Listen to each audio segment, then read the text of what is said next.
Hey everyone, and welcome back for another exciting van life build video from the beautiful country of Spain. Now we're going to talk about this sleeping platform. We decided to just do a sleeping platform for right now instead of building out the entire thing based on some upcoming travel and visitors that we have.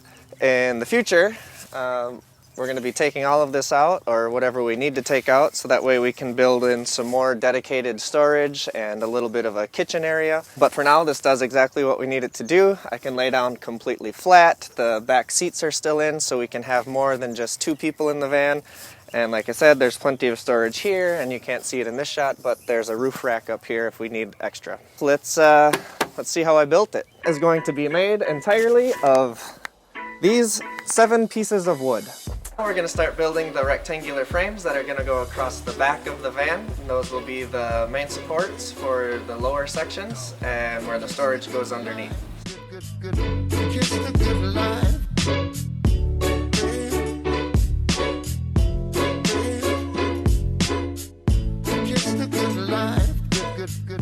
Now we're going to do the vertical pieces, and the overall height needs to be 35.5 centimeters, which means I'm going to cut the vertical supports into 31 centimeters to account for the width of the horizontal pieces.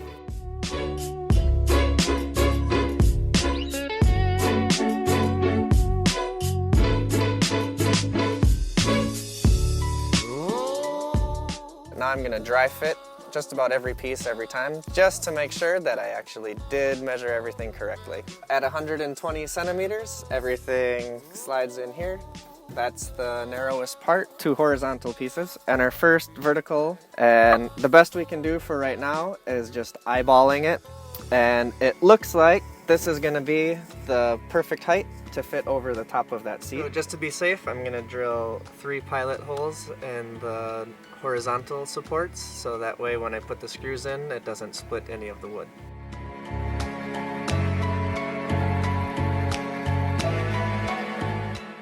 And then do that again on the other side and on the other piece of wood.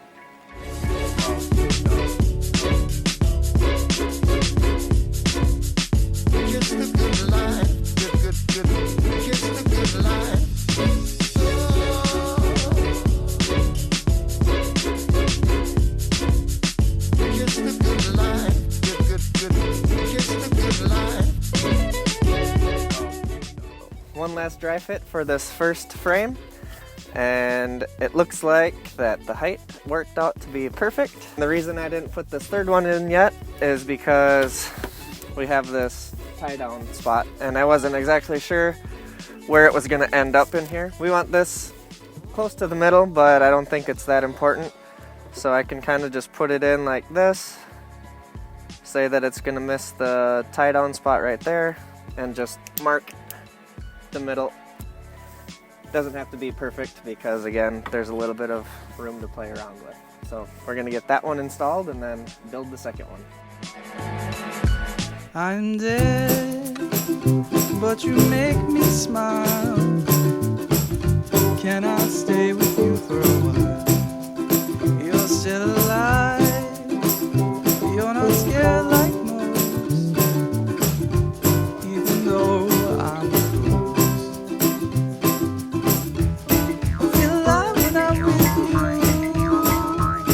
Ever since I've been dead, all I can do is tell the truth. Ghosts can fall in love. It may be sappy, I wanna make it happy. Who said ghosts can fall in love? I don't care what they think. Maybe turn white to pink.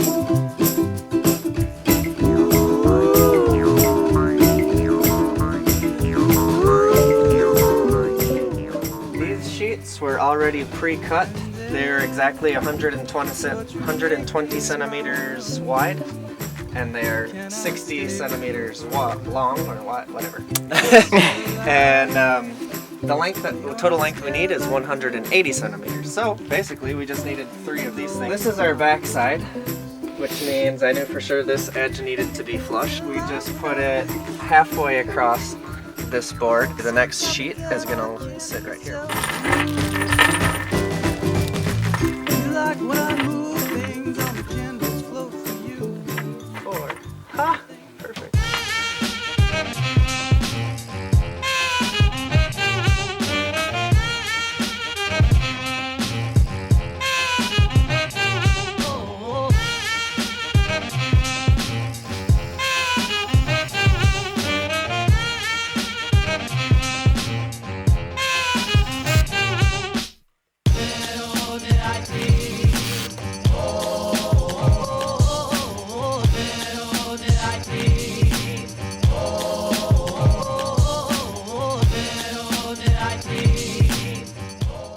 next thing that we have to deal with now that we have this base box in is this tie down part or anchor point, whatever.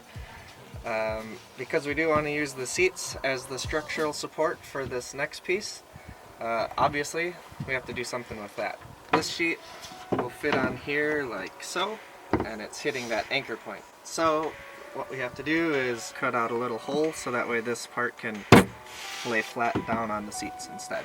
Okay, so we found where the anchor point is on the other side. Luckily the wood is super soft and it made a little bit of a dimple. Somewhere in here we should be able to drill a hole, and then that's where we can start.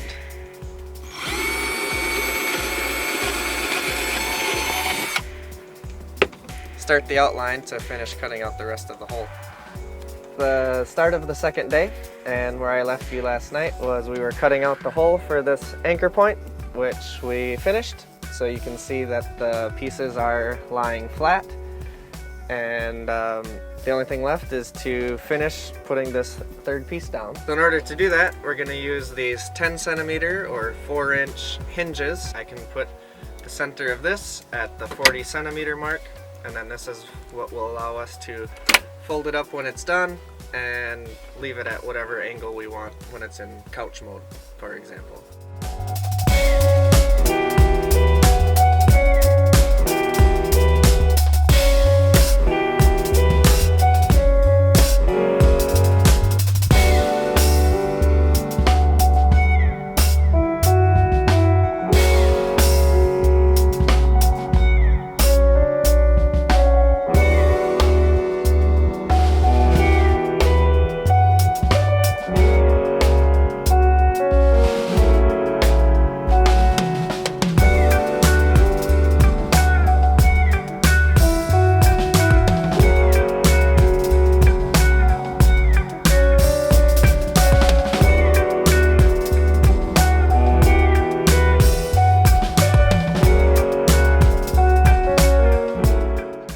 Is just an old crappy piece of pallet wood that I propped underneath just so that I could make my measurements a little bit easier.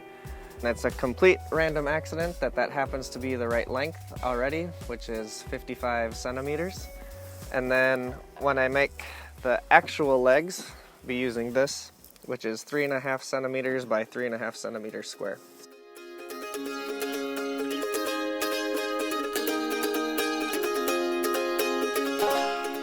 We decided that we were going to add some hinges to the legs. When we fold it up and we're not using it, the legs will lay flat. And when it's time to lay it out to go to sleep, we don't have to worry about them moving around and possibly falling out from underneath the platform, which would be hilarious and terrible at the same time.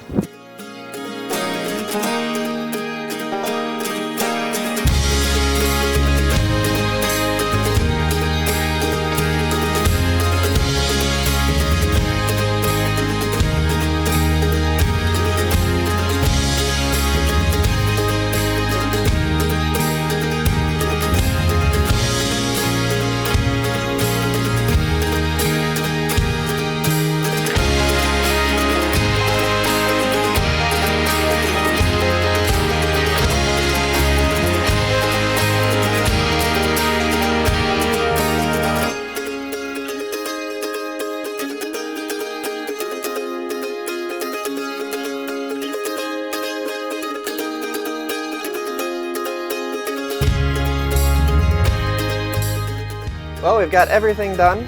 Mounted the legs with the other hinges over here. Just to show you that this actually functions. I am 5 feet 9 inches tall, or 175 centimeters. And I have no problems, fully extending, and we'll be able to sleep here comfortably. So now if you want to make this a couch, all you have to do is tip this up and put the leg on the back of the seat in front of it. I can come around here.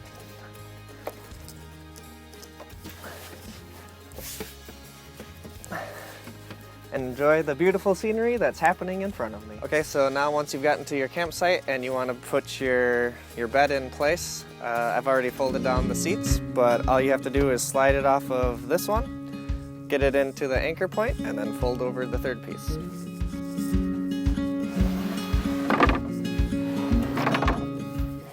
So that's already in place.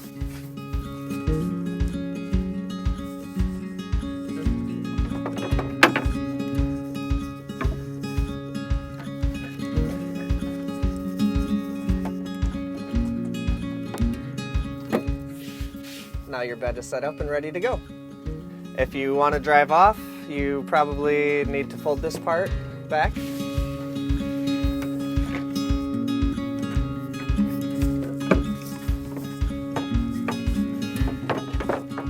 And if you don't need your back seats, that's perfectly fine. If you do need your back seats, you just slide it over on top of the original box, put your seats up, and you're ready to go. Well, that's it. I hope that was as good for you as it was for me. I forgot to mention in this video, in case you missed the other one, that this is in a 2007 Fiat Doblo. So if you need to look that up for dimensions that I didn't mention, or just get an overall idea of how small this actually is. If you have any other questions about how I built it or chose materials, whatever, just let me know down in the comments. This was such an incredibly easy build. I'm not sure, what else you could want to know. We used pretty lightweight stuff. We used as little material as possible. Obviously, this could be made stronger, maybe it could be made differently, more fancy, but again, this is just temporary. We plan on taking all of this out and then rebuilding again in a couple of months. So anyways, that's what it is. Let me know what you thought. Make sure to subscribe and check out my other van life videos from the United States and the ones coming up from here.